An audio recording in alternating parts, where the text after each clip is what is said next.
आपका बहुत स्वागत है हमारे चैनल कॉमर्स वाला पे। और इस बार क्लास 11 के one of the most demanded video मैं यहाँ पे लेकर आई हूँ। ठीक है, तो क्लास 11 में जो भी हमारे स्टूडेंट्स है डिफरेंट बैचेस इसमें यूट्यूब में हमेशा एक चीज की कंप्लेन करते आता है कि मैम कंसेप्ट तो पल्ले पड़ जाता है, लेकिन जब इसके ऊपर एग्जाम में केस स्टडीज पूछी जाती है तो केस स्टडीज कैसे आंसर करे, केस स्टडीज को कैसे सॉल्व करे, ये हमें यहाँ पे समझ में नहीं आता। और इसीलिए यहाँ पे क्लास 11 के स्टूडेंट्स के लिए टर्म 1 चैप्टर नंबर 1 से लेके चैप्टर नंबर 5 तक सारी केस स्टडीज में यहाँ पे लेकर आई हूँ। राइट, केस स्टडीज बेटा कोई रॉकेट साइंस नहीं है, कोई बड़ी डिफिकल्ट चीज नहीं है जितना हम उसको डिफिकल्ट समझते हैं या जितना हम उसको इंपॉर्टेंस देते हैं। टेक्निकली केस स्टडीज में क्वेश्चंस को एक स्टोरी फॉर्मेट में यहाँ पे डालकर बच्चों को देन यहाँ पे सोचने पे मजबूर किया जाता है कि इसकी जो कंसेप्ट है इसका एप्लीकेबिलिटी क्या है। टेक्निकली आपकी जो थिंकिंग कैपेसिटी है, कंसेप्ट को आपने कितना इन डेप्थ यहाँ पे समझा है, वो यहाँ पे इन केस स्टडीज में देखा जाता है या इन केस स्टडीज के क्वेश्चन के द्वारा यहाँ पे बच्चों को एक तरीके से जज किया जाता है। ठीक है, तो केस स्टडीज जब आज मैं यहाँ पे पढ़ाऊंगी तो वीडियो को अंत तक देखिएगा। इसका कारण एक सिंपल है, क्योंकि पहला लेक्चर मैं यहाँ पे दे रही हूँ क्लास 11 की केस स्टडीज को लेकर, यहाँ पे सारे टर्म 1 की केस स्टडीज को मैं कराने वाली हूँ। तो इसमें जो इंपॉर्टेंट टिप्स है, जो टेक्निक्स है, जो ट्रिक्स है, उसके साथ में ये केस स्टडीज को कराऊंगी। तो क्वेश्चन तब आसान लगेंगे जब आप इसको एक तरीके से डिफरेंट टेक्निक्स या टिप्स या कीवर्ड्स कैसे पहचानने हैं, इन चीजों को देखते हुए यहाँ पे करोगे। तो प्लीज गौर से वीडियो को देखिएगा, tips and tricks, important points को बिल्कुल यहाँ पे नोट डाउन करिएगा। ठीक है, बहुत सारे क्वेश्चंस बेटा करने हैं सारे पांचों बात चैप्टर्स के। तो शुरुआत करते हैं विद द फर्स्ट क्वेश्चन जो आपको यहाँ पे दिया गया है। सबसे पहली टिप जो आपको केस स्टडीज में फॉलो करनी है, case studies generally lengthy questions भी हो सकता है, आधा पेज एक पेज का बड़ा केस स्टडी, बड़ा क्वेश्चन यहाँ पे आ सकता है। तो ऐसे केस में चाहे आप क्लास 11 में हो चाहे आप क्लास 12 में हो, आपकी टेक्निक यहाँ पे बेटा सेम रहती है। कभी भी आपकी केस स्टडीज के क्वेश्चन को दो भागों में डिवाइड किया जाता है। सबसे पहले जो इसमें मेन क्वेश्चंस गिवन है कि भाई क्या आइडेंटिफाई करना है, क्या आपको यहाँ पे पहचानना है, कौन सी चीजें आपको यहाँ पे बतानी है, इसको हम कहते हैं आपके मेन क्वेश्चंस। ठीक है, और जो स्टोरी लाइन होती है जिसमें आपको ये क्वेश्चंस का जवाब ढूंढना होता है, इस स्टोरी लाइन को जहां पे एक स्टोरी के फॉर्म में आपको यहाँ पे चीजें बताई गई है, इसको हम यहाँ पे कहते हैं केस। तो टेक्निकली मुझे केस को पढ़ना है, उसको समझना है, देन उसके रिलेटेड जो क्वेश्चंस है उसका मुझे जवाब देना है। जनरली एक हमारी आदत होती है कि क्वेश्चन की शुरुआत हमेशा फर्स्ट वर्ड फर्स्ट लाइन से करते हुए हम लास्ट तक यहाँ पे जाते हैं, लेकिन केस स्टडी में आपको बिल्कुल यहाँ पे रिवर्स टेक्निक यहाँ पे अपनानी है। रिवर्स आपको क्यों जाना है? बिकॉज सबसे पहले जब आप क्वेश्चंस को पढ़ोगे, एक सिंपल लॉजिक देती हूँ, जो आप इंग्लिश में जो पैसेज राइटिंग होता है ना, जो पैसेज में से आप क्वेश्चंस ढूंढते हो, उसके लिए भी एप्लीकेबल है। अगर हम पहले क्वेश्चंस पढ़ते हैं तो हमें पहले से पता होता है कि इस केस में हमें एक्चुअली क्या ढूंढना है, क्या आइडेंटिफाई करना है। इसके लिए केस पढ़ते वक्त ही आप यहाँ पे उसके आंसर्स कहाँ पे है, किधर है, उसके ऊपर नजर रख सकते हो और टाइम की बचत कर सकते हो। वरना केस पढ़ोगे, देन क्वेश्चन पढ़ोगे, देन वापस केस पढ़ोगे, देन आंसर दोगे। तो इसमें आपने क्वेश्चंस पहले पढ़ा, देन केस पढ़ा, देन आंसर दे दिया, समय की भी बचत हो गई। ठीक है, तो बेटा सबसे पहले हम क्वेश्चंस के ऊपर जाते हैं। तीन यहाँ पे सब क्वेश्चन जैसे आप देख सकते हो, ए बी और सी, तीन यहाँ पे सब क्वेश्चंस गिवन है। सबसे पहला क्वेश्चन है कि working as a CA in an MNC refers to which type of human activity. तो बेसिकली जो हमारी ह्यूमन एक्टिविटीज का क्लासिफिकेशन है into economic and non economic, इस कंसेप्ट पे एक क्वेश्चन यहाँ पे बेस्ड है। तो एक एमएनसी में एक सीए के तौर पर आप काम कर रहे हो, वो कौन सी ह्यूमन एक्टिविटी है। दूसरा, teaching students in slum is which type of human activity. And last question है identify the values followed by Bhuvan. तो एक एक करके हमें तीनों आंसर्स के यहाँ पे वन बाय वन यहाँ पे क्वेश्चंस के आंसर टेक्निकली लिखने हैं। ठीक है, तो चलिए भाई भुवन की कहानी पे हम यहाँ पे जाते हैं। क्वेश्चन कहता है कि मिस्टर भुवन एक चार्टर्ड अकाउंटेंट है जो कि एक मल्टीनेशनल कंपनी में काम करते हैं। इस काम के लिए, मतलब ये जो मल्टीनेशनल कंपनी में वो काम कर रहे हैं, उसके लिए उनको 85,000 रुपीज पर मंथ की सैलरी मिलती है। तो यहाँ पे जो मेरा पहला क्वेश्चन है कि working as a CA in multinational company, अब जाहिर सी बात है आप सीए के तौर पे मल्टीनेशनल कंपनी में काम कर रहे हो, क्यों कर रहे हो? सो दैट आपको मॉनेटरी रिटर्न्स मिल सके, सो दैट आप कमा सको, सो दैट आप अपनी डेली के खर्चे जो है, अपनी जो रिक्वायरमेंट्स है, उसको इन पैसों से पूरा कर सको। तो कोई भी एक्टिविटी जो पैसे कमाने के लिए, मॉनेटरी बेनिफिट्स के लिए करते हो, उसको कौन सी एक्टिविटी कही जाती है? जी हाँ, जो आप सोच रहे हो वो एकदम ही यहाँ पे सही है। तो हम यहाँ पे डायरेक्टली बेटा सोल्यूशन के ऊपर जाते हैं, जिसमें हमारा जो फर्स्ट क्वेश्चन है, ठीक है, या तो स्पेसिफिकली उसको केस में क्वेश्चन ए कहा गया है, तो मैं सोल्यूशन में भी इसको ए ही लिखूंगी। ठीक है, फर्स्ट क्वेश्चन जो यहाँ पे पूछा गया है, क्वेश्चन का आंसर लिखते वक्त किस तरीके से सेंटेंसेस फॉर्म करना है, ये इक्वली इंपॉर्टेंट है। क्वेश्चन है working as a CA in MNC refers to which type of human activity. तो मैं आंसर किस तरीके से लिखूंगी, मैं लिखूंगी working as a CA in multinational company refers to economic activity as Bhuvan is paid salary in return.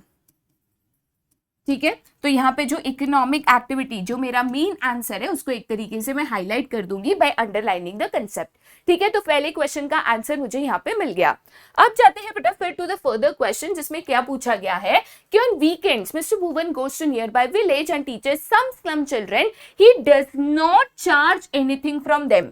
अब देखो, स्लम एरिया में बच्चों को पढ़ाना, अब आप पढ़ा के फीस ले रहे हो तो इकोनॉमिक हो जाएगी, बट स्पेसिफिकली कहा है कि यहाँ पे भुवन जो स्लम एरिया में बच्चों को पढ़ाता है, उसके लिए वो कोई भी फीस चार्ज नहीं करता, वो ये सिंपैथी के लिए यहाँ पे करता है, जो उसको एक साइकोलॉजिकल सैटिस्फैक्शन देता है। तो कोई भी एक्टिविटी जो आप पैसे के लिए नहीं करते हो, अपने मन के सुकून के लिए, एक साइकोलॉजिकल सैटिस्फैक्शन के लिए करते हो, उसको कौन सा एक्टिविटी कहते हैं? जी हाँ, इसको नॉन इकोनॉमिक एक्टिविटी कहते हैं। तो क्वेश्चन बी है teaching students in slum is which type of human activity. तो हम किस तरीके से उसका आंसर लिखेंगे, जैसे हमने पहले वाले का सेंटेंस फॉर्म किया था, teaching students in slum is a type of non economic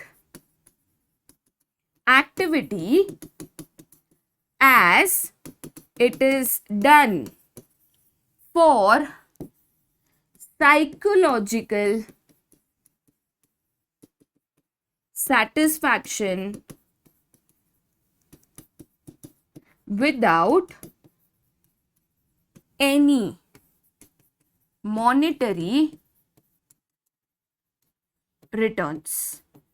ठीक है, एंड अगेन जो मेरा मेन आंसर है उसको मैं एक तरीके से यहाँ पे क्या करूंगी, तो एक तरीके से यहाँ पे मैं अंडरलाइन करूंगी कि भाई ये मेरा नॉन इकोनॉमिक एक्टिविटी यहाँ पे है। सेंटेंसेस को प्रॉपर्ली फ्रेम करना बहुत जरूरी है। क्वेश्चन को रीड करिए और उसी टोन में, उसी सेंटेंस को मैच करते हुए आपके आंसर्स को हमेशा फ्रेम करिए।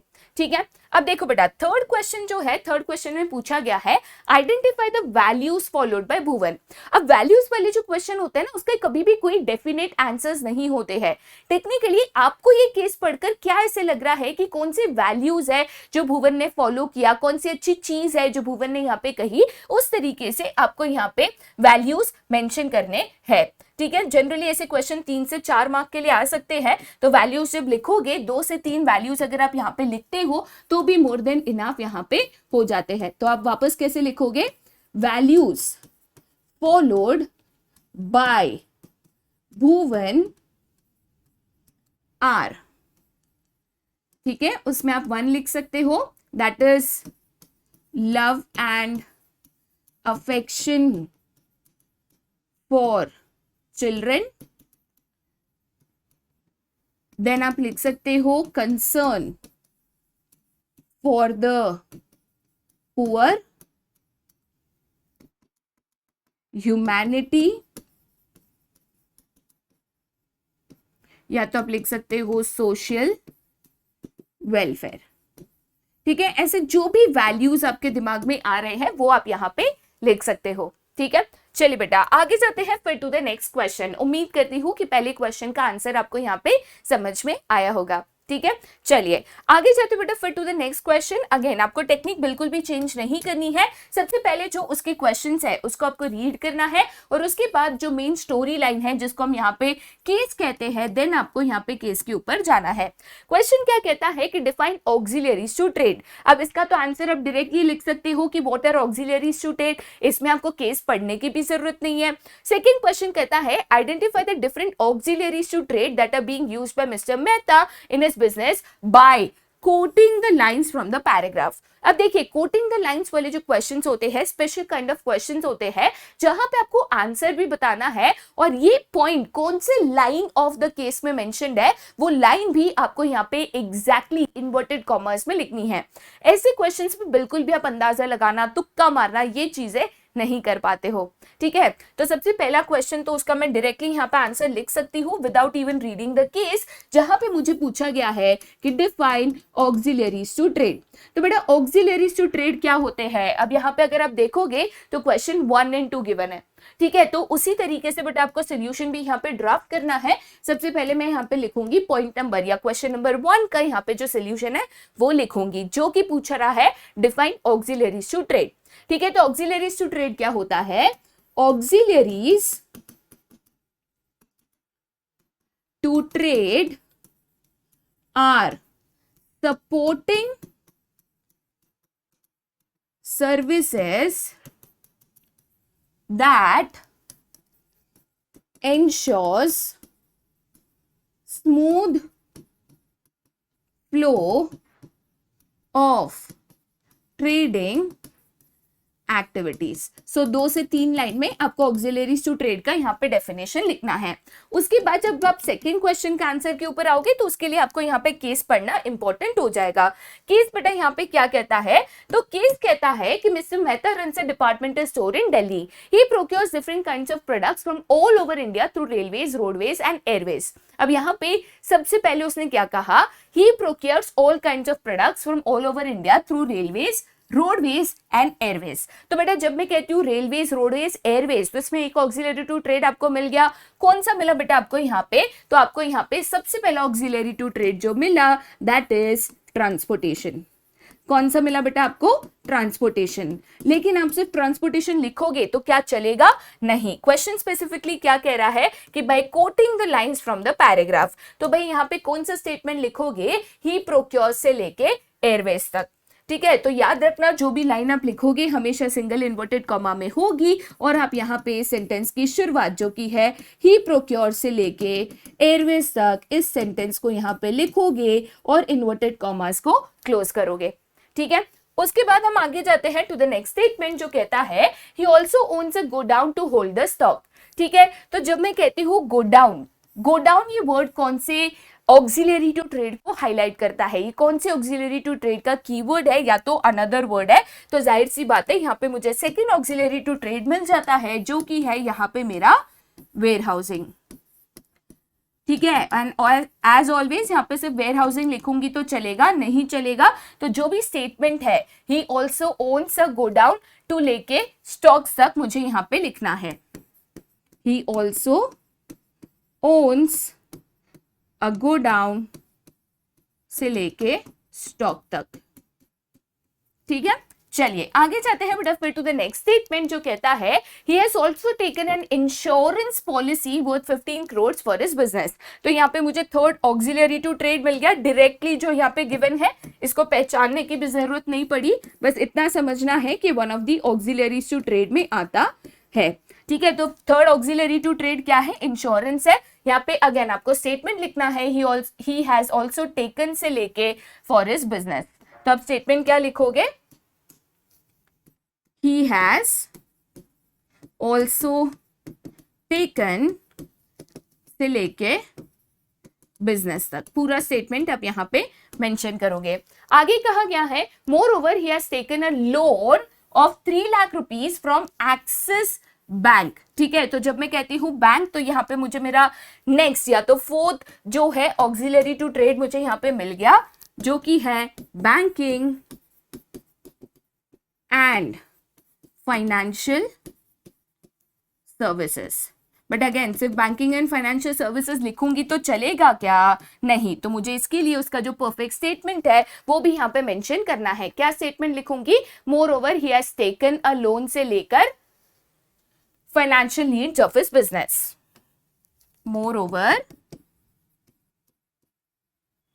he has taken a loan से लेकर financial needs of his business। ठीक है, पूरा स्टेटमेंट आपको यहाँ पे क्लियरली मेंशन करना है। ठीक है, तो 4 ऑक्सिलरीज टू ट्रेड मैं ऑलरेडी यहाँ पे ढूंढ चुकी हूँ। चलिए हम प्रोसीड करते हैं आगे, जो कि कहता है he has placed information about his store on the hoardings, billboards, etc. in order to popularize them। अपने बिजनेस को पॉपुलराइज करने के लिए, लोगों तक अपने बिजनेस के बारे में पहुंचाने के लिए उसने होर्डिंग्स है, बिलबोर्ड्स है, इसको यहाँ पे बनाया है। तो जाहिर सी बात है बिजनेस इंफॉर्मेशन यहाँ पे पहुंचाने के लिए या पॉपुलराइज करने के लिए उसने जो ऑक्सिलरी टू ट्रेड का इस्तेमाल किया है दैट इज अनडाउटेडली एडवर्टाइजिंग। कौन सा है बेटा? तो वो यहाँ पे एडवर्टाइजिंग है। अगेन एडवर्टाइजिंग लिख के छोड़ दोगे तो आधा मार्क कट हो जाएगा, तो इसलिए पूरा स्टेटमेंट आपको यहाँ पे लिखना है। ही हैज प्लेस्ड इंफॉर्मेशन से लेकर पॉपुलराइज देम। ठीक है, तो कहां पे लिखोगे? ही हैज प्लेस्ड इंफॉर्मेशन से लेकर पॉपुलराइज देम। ओके तो यहाँ पे अगर आप देखोगे तो टेक्निकली 5 ऑक्सिलरीज टू ट्रेड यहाँ पे मेंशन था। 5 ऑक्सिलरीज तो आपको ढूंढने हैं, बट साथ ही साथ जब भी क्वेश्चन आता है quoting the line from the paragraph, तो exact statement from the paragraph आपको यहाँ पे इन्वर्टेड कॉमर्स में यहाँ पे मेंशन करने हैं, जिसमें वो ऑक्सिलरी टू ट्रेड यहाँ पे दिखाया गया है। ठीक है, तो ये चीज को बिल्कुल नहीं भूलना, वरना आपके मार्क्स यहाँ पे कट हो जाएंगे। ठीक है, आगे चलते बेटा फिर to the next question. Again पहले क्वेश्चंस को पढ़ेंगे, फिर हम यहाँ पे केस के ऊपर जाएंगे। क्वेश्चन नंबर 1 कहता है identify the types of industry and their category of industry in which Tarun is dealing. तो टाइप्स ऑफ इंडस्ट्री में प्राइमरी, सेकेंडरी, टर्शरी है, देन उसके अंदर सब टाइप्स है, तो यहाँ पे टाइप भी ढूंढो और सब टाइप भी बताओ। सेकेंड क्वेश्चन कहता है identify and explain the industry in which fast and quick limited is dealing. तो दोनों की इंडस्ट्री पहचाननी है। यहाँ पे जो तरुण वाली इंडस्ट्री है उसकी सब टाइप कैटेगरी भी बतानी है। ठीक है, चलिए बेटा केस के ऊपर जाते हैं, जो कि कहता है तरुण इज एंगेज्ड इन लंबरिंग। ठीक है, he thinks of diversifying his business and decides to import new cattle breed from abroad। cattle breed, ठीक है, जब मैं कहती हूँ cattles, गाय, भैंस, बकरी, cattles। For the movement of cattle, he appoints Fast and Quick Limited that deals in transportation of livestock। तो यहाँ पे जो फास्ट एंड क्विक काम कर रहा है, ट्रांसपोर्टेशन ऑफ लाइवस्टॉक कर रहा है। तरुण की बात करूं तो वो यहाँ पे कैटल्स में डील कर रहा है, भेड़, बकरी, गाय, भैंस, कैटल्स में डील कर रहा है। ठीक है, तो इसी में कहीं ना कहीं मैं आंसर को यहाँ पे पहचान सकती हूँ। सबसे पहले जब मैं तरुण की बात करती हूँ, जब मैं कैटल्स की बात करती हूँ, जब मैं एनिमल्स की बात करती हूँ, तो यहाँ पे जो क्वेश्चन नंबर ए है, तो क्वेश्चन नंबर ए का आंसर बेटा यहाँ पे क्या होगा कि तरुण डील्स इन प्राइमरी इंडस्ट्री। ठीक है, जिसका सब कैटेगरी यहां पे क्या आएगा? तो जिसका सब कैटेगरी यहां पे जेनेटिक इंडस्ट्री आएगा, क्योंकि जब भी कैटल्स, लाइवस्टॉक्स की बात होती है तो यहाँ पे एनिमल्स, उनके ब्रीडिंग की बात हो रही है, तो yes this is a part of genetic industry. ठीक है, उसके बाद जब मैं यहाँ पे फास्ट एंड क्विक की बात कर रही हूँ, तो fast and quick transportation service में एंगेज्ड है। ट्रांसपोर्टेशन सर्विस कौन से इंडस्ट्री में आता है, कौन से टाइप ऑफ इंडस्ट्री में आता है? तो अनडाउटेडली ये यहाँ पे टर्शरी इंडस्ट्री का हिस्सा है। तो क्वेश्चन भले बहुत बड़ा था, बट शुरुआत में ही मुझे कहीं ना कहीं इसके आंसर्स बहुत इजीली मिल गए। अब आगे पढ़ ही लेते हैं टू चेक कि कहीं आंसर में कोई गड़बड़ तो नहीं है।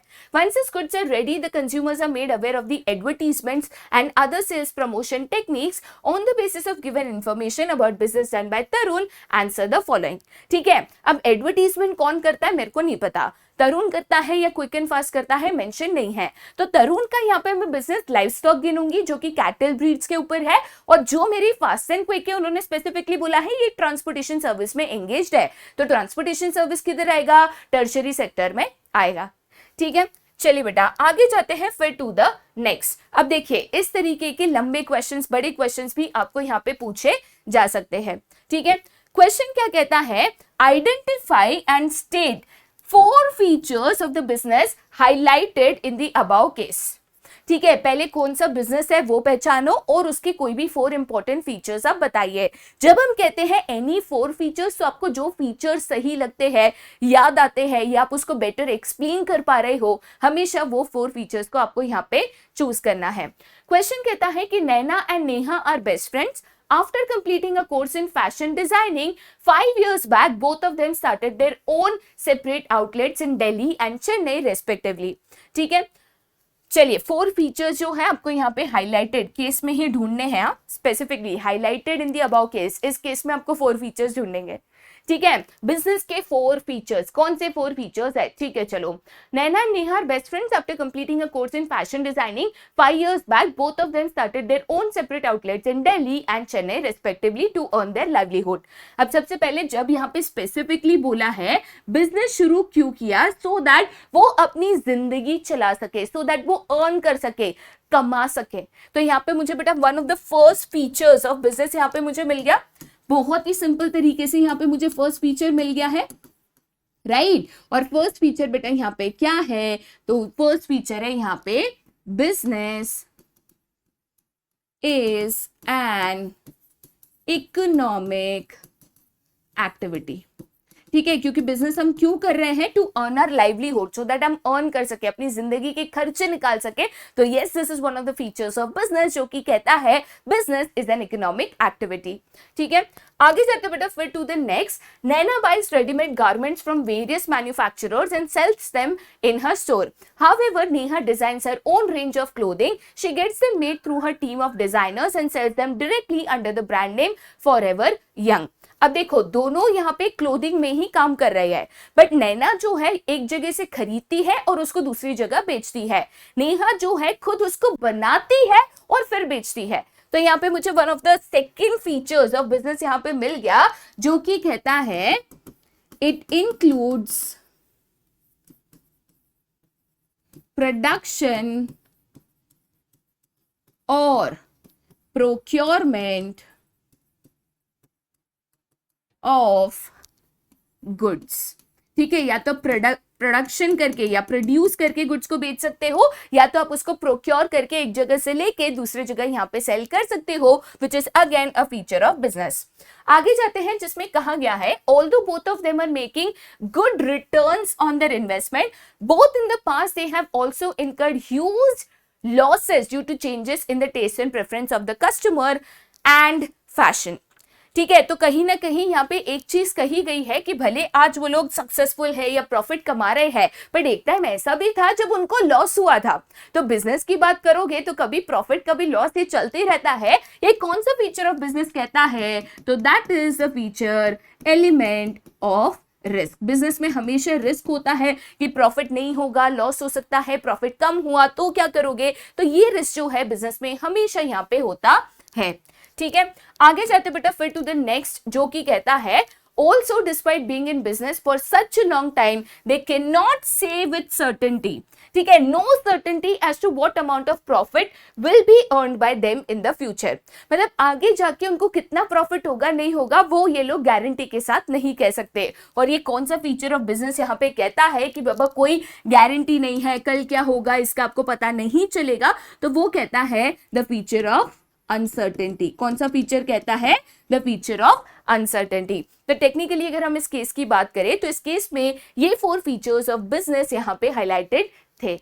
ठीक है, तो स्टेटमेंट्स में आपको टेक्निकली यहाँ पे जो कीवर्ड्स है उसको यहाँ पे पहचानना है। नो सर्टेनिटी बोलेंगे तो अनसर्टेनिटी हो गया, कभी प्रॉफिट कभी नुकसान ये चलते रहेगा, तो that is the element of risk in business. ठीक है, बिजनेस करते हैं सो दैट हम कमा सके, तो बिजनेस एक इकोनॉमिक एक्टिविटी हो गया। बिजनेस में हम यहाँ पे प्रोडक्शन करके भी बेच सकते हैं, एक जगह से लेकर दूसरे जगह भी बेच सकते हैं, तो production and procurement of goods and services हो गया।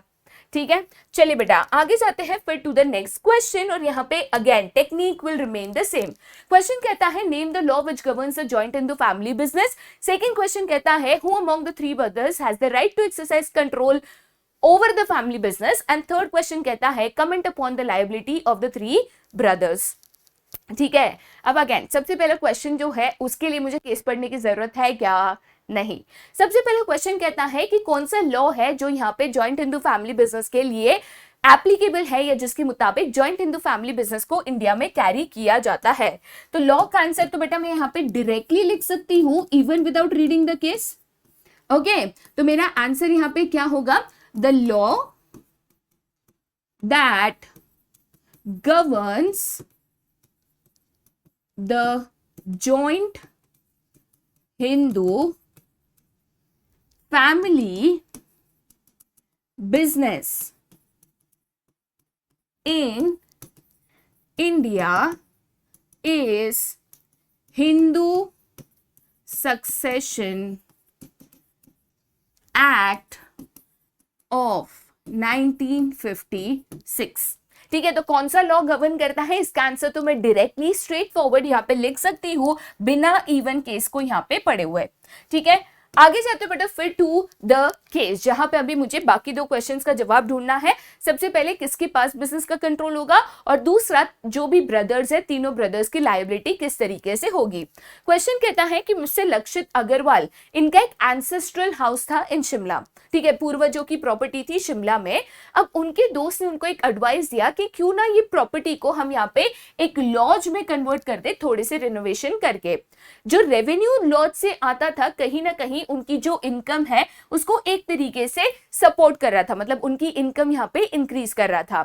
अब जब मिस्टर लक्षित की यहाँ पे डेथ हो गई तो जो लॉज है वो उनके 3 बेटे थे, ठीक है, उनके नाम यहाँ पे हो गया। अब तीनों बेटों का यहाँ पे नाम अकॉर्डिंग टू एज, मतलब जो सबसे बड़ा है वो पहले गिवन है और उसके बाद छोटा उससे छोटा। तो सबसे बड़ा बेटा है यहाँ पे लक्ष्य, उससे छोटा है लव, उससे छोटा है लोक, जो यहाँ पे मिलकर इस बिजनेस को यहाँ पे चला रहे थे under the joint Hindu family business. अब देखो, मुझे अगर तीनों बेटों की उम्र पता चल गई, जिसमें मुझे कहा है कि लक्ष्य सबसे बड़ा है, उसके बाद लव है, उसके बाद लोक है, तो जाहिर सी बात है भाई एज के बेसिस पे ही यहाँ पे कंट्रोल डिसाइड होता है जॉइंट हिंदू फैमिली बिजनेस पे, जहां पे कहा जाता है कि जो भी सबसे एल्डेस्ट मेंबर होगा उसके हाथ में बिजनेस का कंट्रोल होगा। तो जाहिर सी बात है the control of the business, the control of the business will be in the hands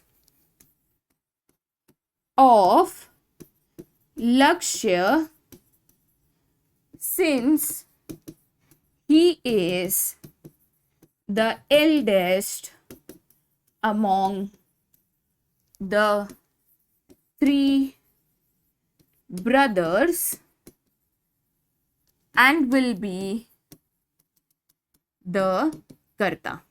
ठीक है, जो भी एल्डेस्ट मेंबर है वो यहाँ पे कर्ता बनता है, यहाँ पे लक्ष्य एल्डेस्ट मेंबर है वो कर्ता बन जाएगा, और इसीलिए जॉइंट हिंदू फैमिली बिजनेस का डिसीजन मेकिंग पावर लक्ष्य के हाथ में होगा।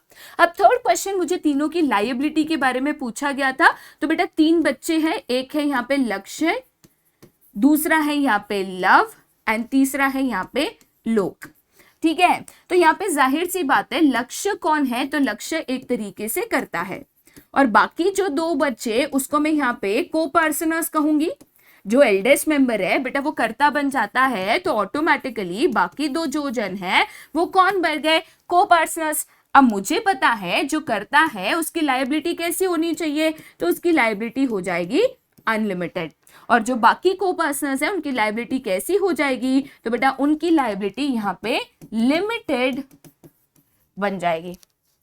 क्लियर है? तो मुझे एक तरीके से क्वेश्चन बहुत ही इजीली गिवन था। सबसे पहले तो मुझे कौन सी एक्ट गवर्न करती है वो क्लियरली मुझे यहाँ पे लिखना था। देन मुझे तीनों भाइयों की एज दी गई थी जिससे मैं कर्ता कौन बनेगा वो पहचान सकती हूँ, और अकॉर्डिंगली डिसीजन मेकिंग पावर किसके हाथ में जाएगा वो इजीली यहाँ पे मैं हाईलाइट कर सकती हूँ। उसके बाद मुझे पता है कर्ता कौन है, कोपार्टनर्स कौन बचे, तो अकॉर्डिंगली किसकी लायबिलिटी अनलिमिटेड होगी और लिमिटेड होगी, ये यहाँ पे इजीली मेंशन कर सकती हूँ। ठीक है, चलिए बेटा फिर हम यहाँ पे जाते हैं आगे टू द नेक्स्ट क्वेश्चन, जिसमें यहाँ पे पूछा गया है Rajat is running a grocery store under the name morning needs in a local market.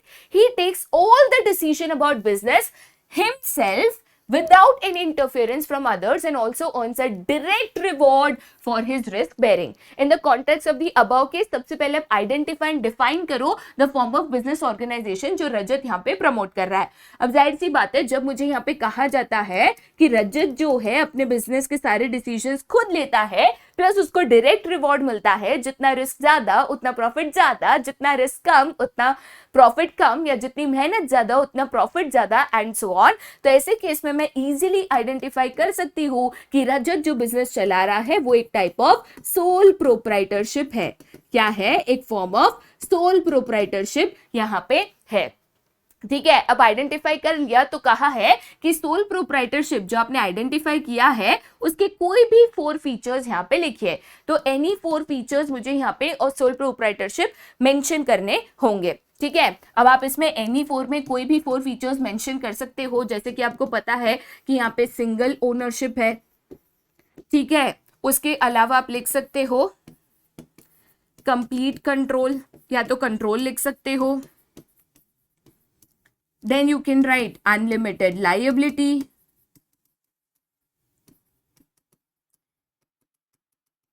ठीक है, then आप लिख सकते हो no separate legal entity. कोई भी 4 फीचर्स और सोल प्रोप्राइटरशिप आप यहाँ पे टेक्निकली लिख सकते हो. मेनली केस को पढ़कर आपको ये आइडेंटिफाई करना है कि यहाँ पे कौन सा फॉर्म ऑफ बिजनेस रजत इस्तेमाल कर रहा है, जो कि बहुत सिंपल था बिकॉज यहाँ पे मुझे डायरेक्टली कीवर्ड्स गिवन थे कि पूरे डिसीजंस वो खुद लेता है, प्लस उसको यहाँ पे डायरेक्ट रिवॉर्ड मिलता है. ठीक है, चलिए बेटा आगे जाते हैं फिर टू द नेक्स्ट क्वेश्चन. अब ये बहुत ही सिंपल क्वेश्चन है. ठीक है, क्वेश्चन कहता है कि Cedric limited issues 1 lakh shares of ₹10 each for public subscription. Application along with money are received for 80,000 shares. मतलब कहते हैं कि शेयर्स इश्यू कितने हुए. ठीक है, तो शेयर्स इश्यू हुए 1 लाख. ठीक है, सब्सक्राइब कितने हुए या बिके कितने, अगर आप सब्सक्राइब नहीं समझ सकते तो बिके कितने, 80,000 बिके. अब सवाल ये है कि can the company allot these shares. Explain. मैं कहती हूं कि कंपनी ने 1 लाख शेयर्स इशू किए जिसमें से 80,000 सब्सक्राइब हुए. अगर मैं इसको परसेंटेज में कन्वर्ट करूं तो टेक्निकली मैं कह सकती हूं 80% ऑफ इश्यूड शेयर्स सब्सक्राइब हुए. राइट, तो क्या हम अलॉटमेंट कर सकते हैं? भाई आप बिल्कुल भी यहां पे अलॉटमेंट नहीं कर सकते. No, the allotment can not be made. कारण क्या है? बिकॉज सेबी का रूल यहां पे क्या कहता है, as per SEBI guidelines of minimum subscription, a total of 90% of the issued shares must be subscribed. ठीक है, देखो बेटा सेबी का कायदा यहाँ पे क्या कहता है. सेबी का कायदा कहता है कि जितने भी आप शेयर्स इश्यू करते हो उसका मिनिमम 90% सब्सक्राइब होना चाहिए. उससे ज्यादा होगा तो चलेगा, बट अगर उससे कम होता है तो आप अलॉटमेंट प्रोसेस यहाँ पे नहीं कर सकते हो. उल्टा जिन्होंने आपके शेयर सब्सक्राइब किए हैं आपको उनका पैसा भी यहाँ पे लौटाना होगा. ठीक है, तो आपको ये लिखना है कि नहीं बाबा अलॉटमेंट नहीं कर सकते क्योंकि 1 लाख में से 80,000 सब्सक्राइब हुए मतलब 80% हुआ, और सेबी का कायदा कहता है कि मिनिमम 90% होना चाहिए और ये मिनिमम पॉइंट हम यहाँ पे नहीं पहुंचे हैं.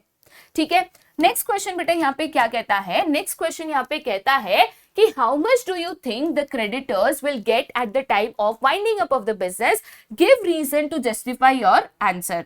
ठीक है, अब क्वेश्चन क्या कहता है कि Himanshi is running a business in sole proprietorship. मतलब क्लियरली गिवन है कि जो फॉर्म ऑफ बिजनेस है वो यहाँ पे सोल प्रोप्राइटरशिप है.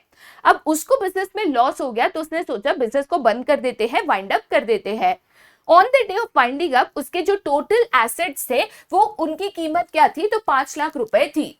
मतलब मैं कह सकती हूँ कि यहाँ पे मुझे कहा गया है कि एसेट्स की कीमत क्या है, तो 5 लाख रुपए है। और ये कौन से एसेट्स है, तो यहाँ पे मैं बिजनेस एसेट्स की बात कर रही हूँ, ठीक है। साथ ही साथ उसके ऊपर जो लायबिलिटीज थी, तो लायबिलिटीज कितने की थी, तो उन्होंने कहा कि उसके ऊपर जो लायबिलिटीज थी वो 10 लाख रुपए की थी, right. Himanshi has her own personal property, तो यहाँ पे मैं टेक्निकली कहूंगी कि हिमांशी के पर्सनल एसेट्स कितने थे, तो उसके पास 6 लाख के पर्सनल एसेट्स थे, ठीक है। तो अब ऐसे केस में क्रेडिटर्स को कितना पैसा मिलेगा, जाहिर सी बात है मैंने यहाँ पे बहुत ही क्लियरली मेंशन किया है कि कौन सा फॉर्म ऑफ बिजनेस है, तो ये यहाँ पे सोल प्रोप्राइटरशिप, ये यहाँ पे कौन सा फॉर्म ऑफ बिजनेस है बेटा, तो ये यहाँ पे sole proprietorship form of business है। सोल प्रोप्राइटरशिप में यहाँ पे लायबिलिटी कैसी होती है, तो जो भी प्रोप्राइटर है उसकी लायबिलिटी अनलिमिटेड होती है। अनलिमिटेड लायबिलिटी का मतलब क्या है कि अगर बिजनेस एसेट्स काफी नहीं है लायबिलिटीज को पे करने के लिए, तो जो बिजनेस का ओनर है उसको अपने पर्सनल एसेट्स को बेचकर भी ये लायबिलिटीज को चुकाना होगा। अब मैं अगर देखूंगी तो टोटल लायबिलिटीज 10 लाख की है, बिजनेस और पर्सनल एसेट्स अगर मैं मिलाऊंगी तो टोटल एसेट्स यहाँ पे कितने के हैं मेरे दोस्त, तो टोटल एसेट्स यहाँ पे 11 लाख रुपए के हैं। तो जाहिर सी बात है द बिजनेस, और आप कह सकते हो रादर बिजनेस से अच्छा मैं यहां पे लिखती हूं the creditors will get complete amount of their liability. क्यों बेटा कंप्लीट अमाउंट मिलेगा, क्योंकि यहाँ पे उसकी total assets, business assets plus personal assets 11 lakh के हैं, लायबिलिटी 10 लाख की है, तो उसको अपने पर्सनल प्रॉपर्टी को बेचकर भी ये पूरी लायबिलिटी यहाँ पे करनी होगी, जो कि 10 लाख रुपए है, ठीक है। इसके लिए आपको मेन याद रखना है कि sole proprietorship form of business है, तो जाहिर सी बात है उसमें कौन सी लायबिलिटी होगी, unlimited liability on the owner यहाँ पे होगा, ठीक है। चलिए आगे जाते बेटा फिर टू द नेक्स्ट क्वेश्चन। अब नेक्स्ट क्वेश्चन क्या कहता है, name the business organization formed by Delhi manufacturing limited and Delhi distribution limited, state any 3 benefits of it other than mentioned above, ठीक है। तो यहाँ पे टेक्निकली आपको 3 बेनिफिट्स यहाँ पे देने हैं। अब ये क्वेश्चन जो है, एक क्वेश्चन भाई साहब जाहिर सी बात है I will give it as do it yourself question, ठीक है। ये क्वेश्चन आपको खुद से सॉल्व करना है और उसका जो आंसर है नीचे मुझे कमेंट करके बताना है, जिससे मुझे ये तो पता चले कि भाई इतना मैं पढ़ाते जा रही हूँ बट क्या आपको समझ में आ रहा है, क्या आप ये केस स्टडीज यहाँ पे सॉल्व कर पाओगे। जो भी बच्चा नीचे सही जवाब देगा उसको दिशा मैम यहाँ पे थम्स अप देगी, ठीक है। टेक्निकली क्वेश्चन एक बार समझाते हुए जाती हूँ। क्वेश्चन कहता है to gain competitive strength and technological benefit Delhi manufacturing limited joined hands with Delhi Distribution Limited. A couple of years back now they both realized that it has benefited them in many ways. तो basically एक company दूसरे company के साथ मिल जाती है, तो इसको कौन सा कंसेप्ट कहते हैं, ठीक है। प्लस इसके 3 बेनिफिट्स लिखिए, जिसमें से एक तो गिवन है कि उनको कॉम्पिटिटिव स्ट्रेंथ मिलता है प्लस टेक्नोलॉजिकल बेनिफिट मिलता है। ये 2 बेनिफिट को छोड़ के और कोई 3 बेनिफिट, पहला जो कंसेप्ट आपने क्वेश्चन 1 में पहचाना इसका आपको मुझे बताना है, ठीक है। तो भाई पहले तो कौन सा ये कंसेप्ट है ये मुझे कमेंट सेक्शन में नीचे जरूर बता देना, ठीक है। चलिए बेटा आगे जाते हैं फिर टू द नेक्स्ट क्वेश्चन। और नेक्स्ट क्वेश्चन यहाँ पे पूछा गया है, क्वेश्चन ये कहता है कि what form of enterprise is Nestle, enterprise कौन सा फॉर्म ऑफ बिजनेस है। दूसरा क्वेश्चन कहता है कि state any 3 features of the form of enterprise as identified in part A. Question है Nestle SA is a Swiss transnational food and drink company headquartered in Vevey, Vaud, Switzerland. It has been the largest food company in the world. Nestle has over 8,000 brands with a wide range of products across a number of markets, including coffee, bottled water, milkshakes, etc. ठीक है, अब मुझे बताना है कि कौन सा form of enterprise है। एक ऐसी कंपनी जो इंटरनेशनल लेवल पे बिजनेस कर रही है, पूरे दुनिया भर में बिजनेस कर रही है। तो भाई साहब ये कौन सा फॉर्म ऑफ बिजनेस हुआ? कोई भी व्यक्ति बता सकता है कि एक ऐसी कंपनी जो एक से ज्यादा देश में काम करती है या एक से ज्यादा देश में अपने बिजनेस को करती है, ऐसी कंपनी को हम क्या कहते हैं? तो या तो हम इसको मल्टीनेशनल कंपनी कहते हैं, या तो दूसरा उसका क्या नाम है जो आप लिख सकते हो, आप इसको ग्लोबल एंटरप्राइज भी लिख सकते हो। ठीक है, अब साथ ही साथ सेकेंड क्वेश्चन क्या गिवन था कि उसके कोई भी एनी थ्री फीचर्स आपको मुझे यहाँ पे बताने हैं। तो मैंने यहाँ पे पहचान लिया कि भाई एक मल्टीनेशनल कंपनी है, ग्लोबल एंटरप्राइज है, तो उसके any three features of global enterprise मुझे जो है यहाँ पे लिखना है। ठीक है, तो सबसे पहला मैं फीचर लिख सकती हूँ ह्यूज कैपिटल रिसोर्सेस। ठीक है, उसके बाद मैं लिख सकती हूं सेंट्रलाइज्ड कंट्रोल, क्योंकि उसकी जो हेड ऑफिस है जो हमेशा होम कंट्री में होगी, वहीं से उसके सारे बिजनेस ऑपरेशंस जो है यहाँ पे कंट्रोल होंगे। ठीक है, उसके अलावा आप लिख सकते हो फॉरेन कोलैबोरेशन। बहुत बार वो डिफरेंट कंट्रीज में दूसरे देशों के साथ, छोटे छोटे बिजनेसेस के साथ कोलैबोरेट करके वहां पे अपने बिजनेस ऑपरेशंस को एक्सपैंड करती है। तो एनी थ्री फीचर्स आप लिखकर यहाँ पे 2 से 3 लाइन में एक्सप्लेन कर सकते हो। ठीक है, बट मेनली आपको ये पहचानना था कि नेस्ले कौन सी टाइप ऑफ एंटरप्राइज में यहाँ पे आता है। ओके, चलिए बेटा आगे जाते हैं टू द नेक्स्ट क्वेश्चन। और नेक्स्ट क्वेश्चन यहाँ पे पूछा गया है, name the type of public sector enterprise refer to in the above paragraph, government issue shares in whose name. अब देखो बेटा, एक क्वेश्चन का आंसर तो अगेन मैं यहाँ पे डायरेक्टली लिख सकती हूँ, मुझे केस को पढ़ने की भी जरूरत नहीं है। ठीक है, तो गवर्नमेंट बेटा जब भी शेयर्स इशू करता है या शेयर्स बाय करता है तो किसके नाम पे शेयर्स बाय करता है? हम सभी को पता है कि गवर्नमेंट जब भी शेयर्स परचेस करता है किसके नाम पे करता है? तो प्रेसिडेंट ऑफ इंडिया के नाम पे करता है। ठीक है, अब कौन सी पब्लिक सेक्टर यहाँ पे बिजनेस या सेक्टर रेफर्ड है वो आपको बताना है। 3 में से एक होगा, एक है डिपार्टमेंटल अंडरटेकिंग, दूसरा है स्टैट्यूटरी कॉर्पोरेशन, तीसरा है गवर्नमेंट कंपनी। ठीक है, अब क्वेश्चन कहता है कि gas authority of India limited GAIL is carrying various projects of energy and power, majority of its shares are held by the government and it is registered under the companies act 1956। तो government का एक ऐसा business जो यहाँ पे companies act के मुताबिक चलता है, जिसपे गवर्नमेंट मेजॉरिटी शेयर होल्डर होता है। भाई जाहिर सी बात है, ये तो एक जॉइंट स्टॉक कंपनी है जिसको हम क्या नाम से बुलाते हैं? जिसको हम यहाँ पे गवर्नमेंट कंपनी बुलाते हैं। क्यों गवर्नमेंट कंपनी बुलाते हैं? क्योंकि इसमें जो मेजॉरिटी शेयर्स है गवर्नमेंट के हाथ में है, तो ownership, management and control government के हाथ में है। बाकी उसके सारे प्रोसेसेस, कायदे कानून सब कुछ कंपनीज एक्ट ऑफ 1956 के मुताबिक यहाँ पे चलता है। गवर्नमेंट जो भी शेयर्स परचेस करता है किसके नाम पे करता है मेरे दोस्त? तो प्रेसिडेंट ऑफ इंडिया के नाम पे यहाँ पे करता है। ठीक है, बहुत ही सिंपल क्वेश्चन यहाँ पे पूछा गया था।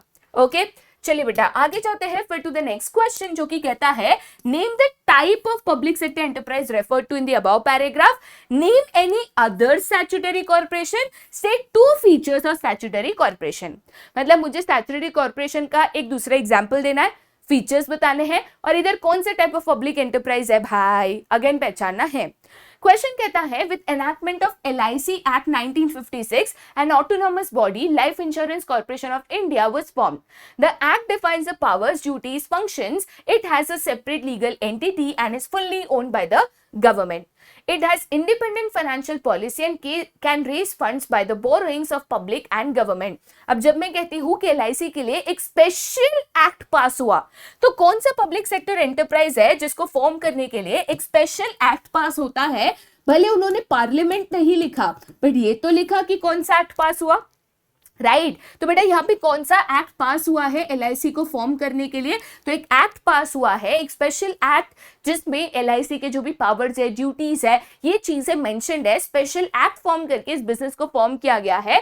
तो जाहिर सी बात है कौन सा form of public sector enterprise है? तो ये यहाँ पे स्टैट्यूटरी कॉर्पोरेशन है। ठीक है, सेकेंड क्वेश्चन कहता है कि भाई LIC के अलावा कोई और स्टैट्यूटरी कॉर्पोरेशन भी एग्जांपल दे दो। ठीक है, तो उसमें आप SBI लिख सकते हो, आप चाहो तो उसमें आरबीआई लिख सकते हो, any one example except for LIC आपको यहाँ पे लिखना है। थर्ड क्वेश्चन यहाँ पे क्या कहता था मेरे दोस्त, तो थर्ड क्वेश्चन कहता था कि इस स्टैट्यूटरी कॉर्पोरेशन के, मतलब आपने आइडेंटिफाई तो कर लिया या तो क्लियरली गिवन है कि भाई स्टैट्यूटरी कॉर्पोरेशन जो है, इस स्टैट्यूटरी कॉर्पोरेशन के आपको कोई भी दो यहाँ पे फीचर्स लिखने हैं।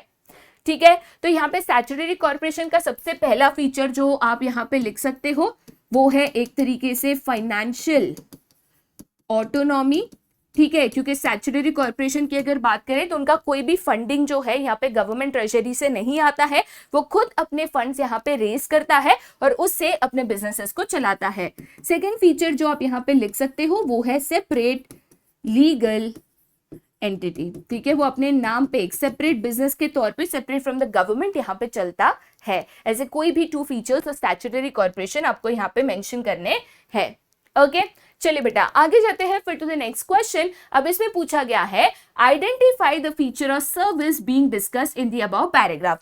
तो सर्विसेज के बहुत सारे फीचर्स है, जैसे इंटेंजिबिलिटी है, कैन नॉट बी स्टॉक्ड है, ठीक है, उसके अलावा इनकंसिस्टेंसी है, उसके अलावा अगर आप सर्विसेज के फीचर्स की बात करोगे तो उसमें डिपेंड्स ऑन सर्विस प्रोवाइडर है। ठीक है, तो ऐसे बहुत सारे फीचर्स, उसमें से एक फीचर यहाँ पे हाईलाइटेड है जो आपको बेसिकली पहचानना है।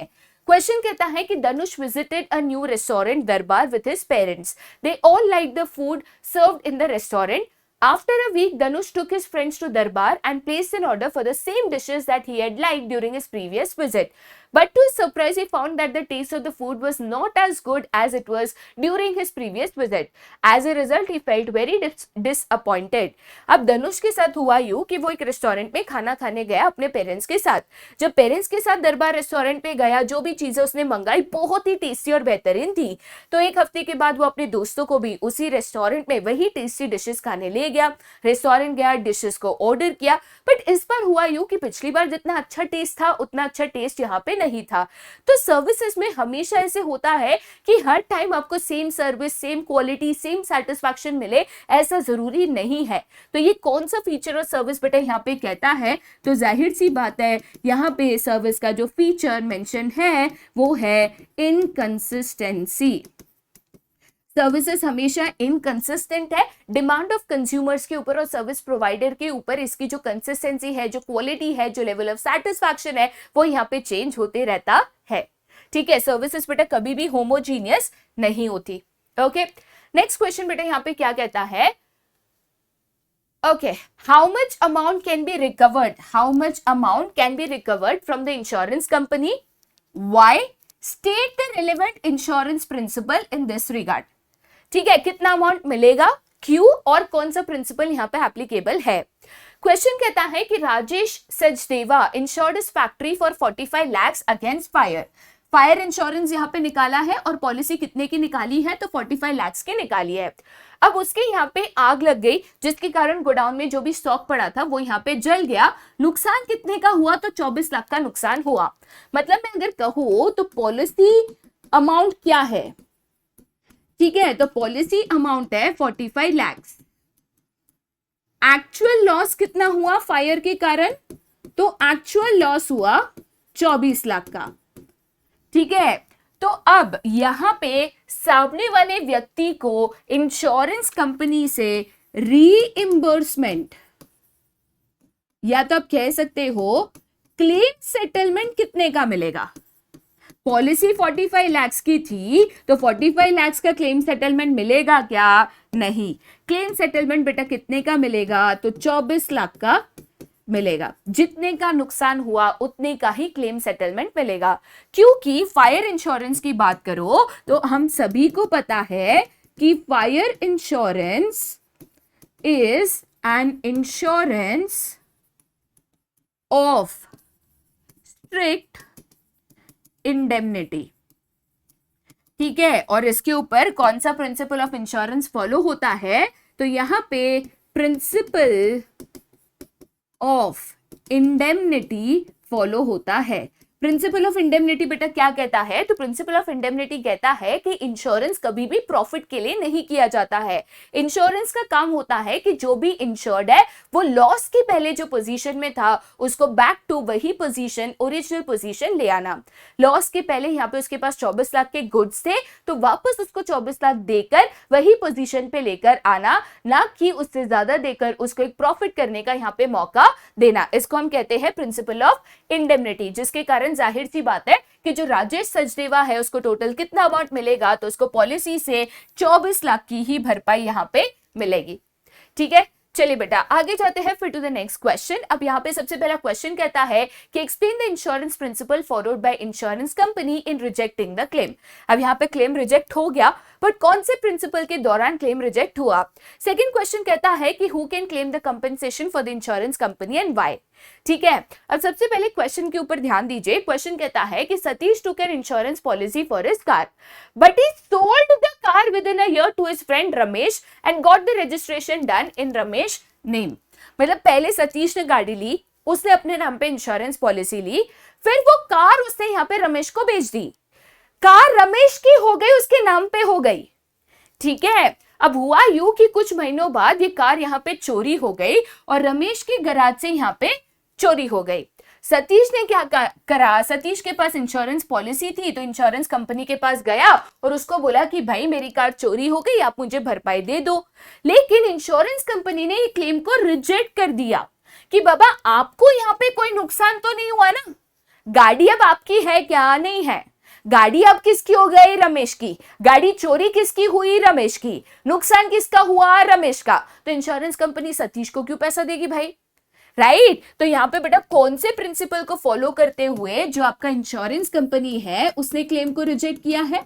तो भाई आपके नुकसान में, उस चीज के नुकसान में आपका नुकसान होगा तभी आपको इंश्योरेंस पॉलिसी का क्लेम मिलेगा। ये कौन सा प्रिंसिपल कहता है? तो ये यहां पे प्रिंसिपल ऑफ इंश्योरेबल इंटरेस्ट कहता है। तो प्रिंसिपल ऑफ इंश्योरेबल इंटरेस्ट के तहत कंपनी ने ही क्लेम को यहाँ पे रिजेक्ट कर दिया कि बाबा उस गाड़ी की चोरी में आपका तो कोई नुकसान नहीं है क्योंकि अभी ये गाड़ी आपकी थी नहीं, आप उसको बेच के पैसे ऑलरेडी ले चुके हो। ठीक है, अब सेकंड क्वेश्चन ये है कि क्लेम कौन अप्लाई कर सकता है? तो जाहिर सी बात है mister Ramesh can claim the amount of insurance since he being the owner of the car has suffered a loss and has insurable interest in the car. ठीक है, तो मिस्टर सतीश तो क्लेम नहीं मांग सकते बट मिस्टर रमेश जो है जाहिर सी बात है क्लेम मांग सकते हैं क्योंकि उनका इंश्योरेबल इंटरेस्ट ये गाड़ी में था और ये गाड़ी की चोरी से कहीं ना कहीं उनको तो जरूर यहाँ पे नुकसान हुआ है।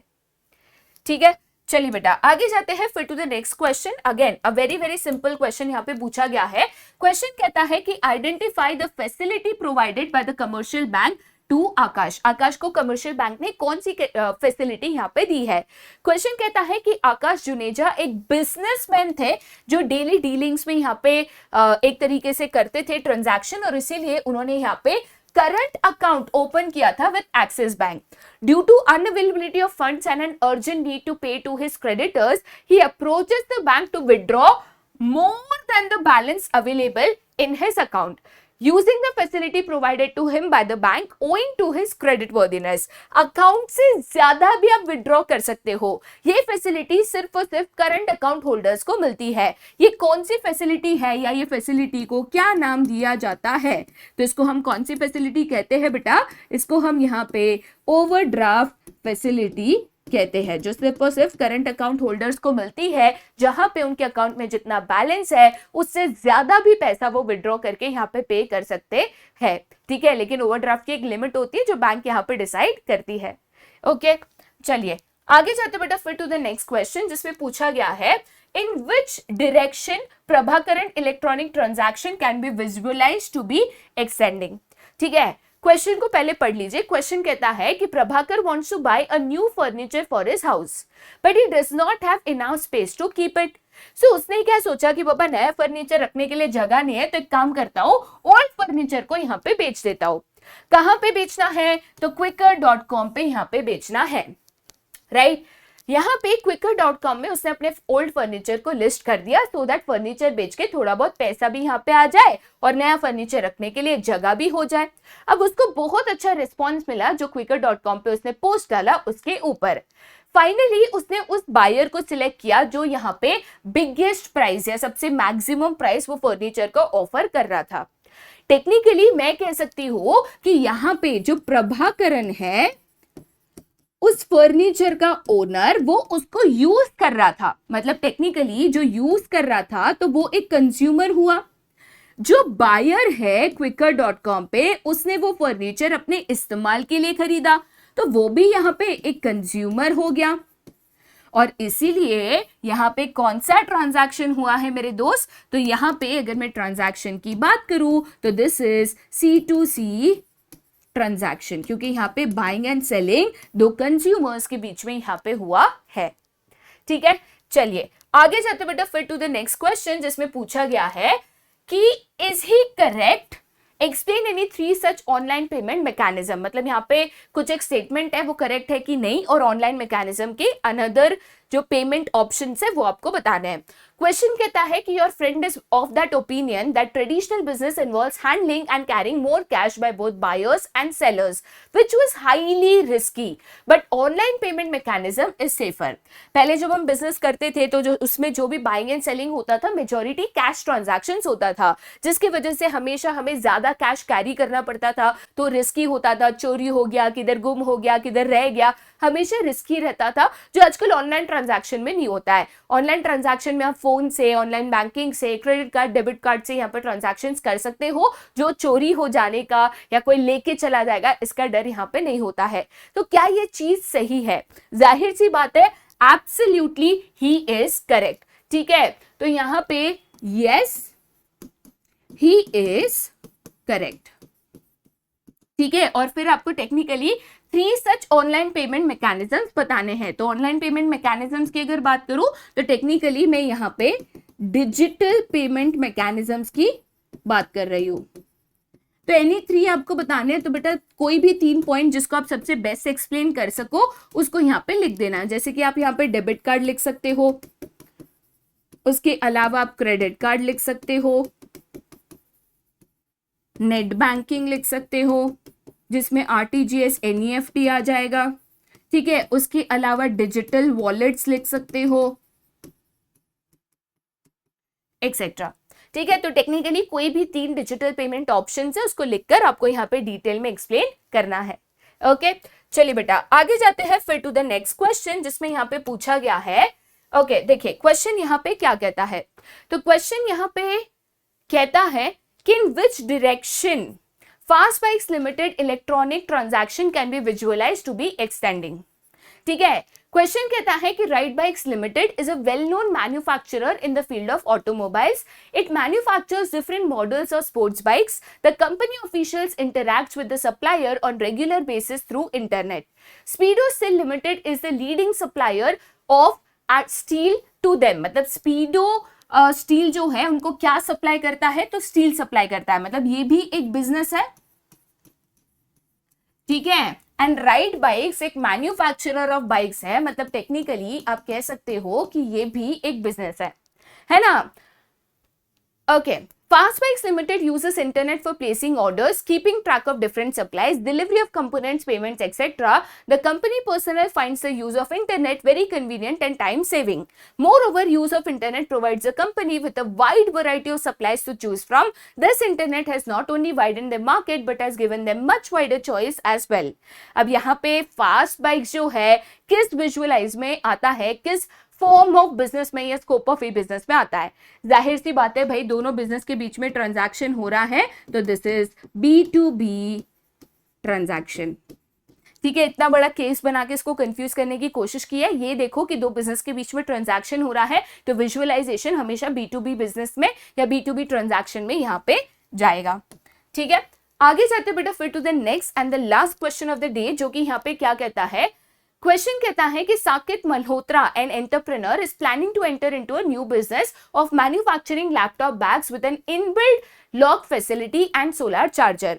Being highly complex and tedious, its manufacturing operations needs to be well planned. He decides that the complete bag will be manufactured at his own factory, but its advertisement campaign can be given to Vigyapan agency so that he can focus on the key function. अब यहाँ पे question ये है कि identify the concept in the above case. ठीक है, तो technically Saket Malhotra ने क्या सोचा कि बाबा यहाँ पे लैपटॉप बैग की जो मैन्युफैक्चरिंग है वो इंपॉर्टेंट है, वो काम मैं खुद करूंगा. जो कम इंपॉर्टेंट काम है, जो एडवर्टाइजमेंट है, वो कहीं और भी कर सकता है, तो एडवर्टाइजमेंट का काम हम किसको देंगे, विज्ञापन एजेंसी को देंगे. तो अपना पार्ट ऑफ काम किसी और को देना, सो दैट आप अपने मेन काम के ऊपर फोकस कर सको. ये कौन सा कंसेप्ट है मेरे दोस्त, तो इसको हम कंसेप्ट ऑफ आउटसोर्सिंग यहाँ पे कहते हैं. क्या कहते हैं, तो इसको हम कंसेप्ट ऑफ आउटसोर्सिंग यहाँ पे कहते हैं, जहां पे एक कंपनी अपना पार्ट ऑफ काम किसी और को यहाँ पे दे देती है. ठीक है, तो बेटा इसी के साथ जो हमारा आज का सेशन है ऑफ केस स्टडीज यहाँ पे खत्म होता है. मैंने पूरी की पूरी यहाँ पे कोशिश करी है कि मैं आप सभी को मेजॉरिटी टॉपिक्स कवर करने की कोशिश करूं, एक बेसिक आइडिया दे दूं कि केस स्टडीज को किस तरीके से यहाँ पे सॉल्व किया जाता है. ठीक है, तो उम्मीद करती हूँ एक बेसिक आइडिया आपको जरूर मिल गया होगा. साथ ही साथ एक छोटी सी केस स्टडी है जिसको मैंने डू इट योरसेल्फ दिया हुआ है, जिसका आंसर आपको नीचे कमेंट करके जरूर बताना है. तो उसका आंसर भी भाई यहाँ पे बिल्कुल ही बिल्कुल बता दीजिएगा. दोबारा हम ऐसे वीडियोस के साथ बहुत ही जल्द मिलेंगे, बट तब तक के लिए bye bye and take care.